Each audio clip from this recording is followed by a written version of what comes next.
আপনার মা কিংবা বাবা সবার সামনে আপনাকে ইচ্ছা মতো বকা শুরু করছে, এটা আপনার ইজ্জতে লাগতেছে। প্রেস্টিজ বলে একটা কথা। হঠাৎ করে আপনার মা আপনার বাবা রেগে জোতাটা হাতে নিয়ে আপনাকে মারা শুরু করছে, তখন আপনার করণীয় কি একটু খেয়াল করবেন।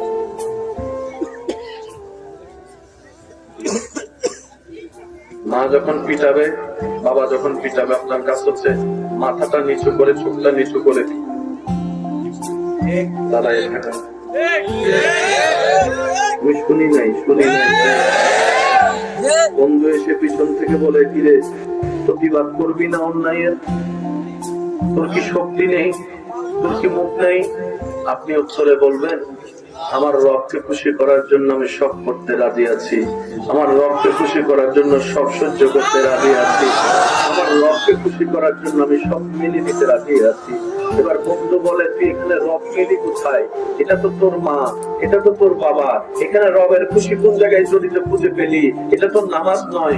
তখন আপনি মুস্কি হেসে উত্তর দিবেন, আমার রব তো এমন দয়াবান, শুধু নামাজ পড়লে খুশি হয় তাই না, মা বাবাকে ইজ্জত করলে, আনন্দ দিলে মা রব খুশি হয়ে যায়।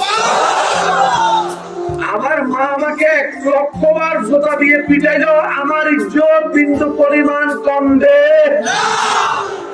বরং আমি যদি সে জায়গায় আদব দেখাইতে পারি, আল্লাহ তার জায়গায় আমাকে।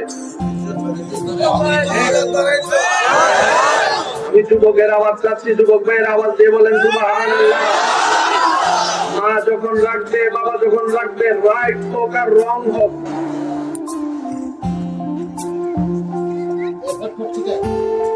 রাইট হোক আর রং হোক, কোন দাড়ি কমা প্রশ্ন করা যাবে।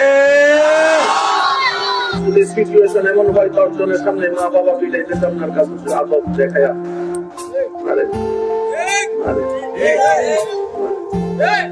মনে রাখেন, এই যে জায়গায় মা বাবার মাইকটা পড়িব, এতটুকু বলতে পারবেন জাহান্নামের আগুন থেকে বাঁচার একটা রাস্তা হয়ে যাবে।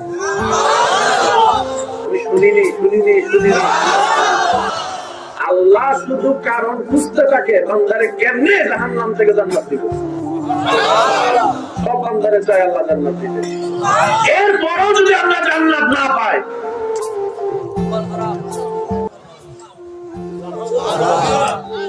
এক পাগল বলছে, আমাদের রব রব্বুল আলামিন, আমাদের নবী রাহমাতুল লিল আলামিন।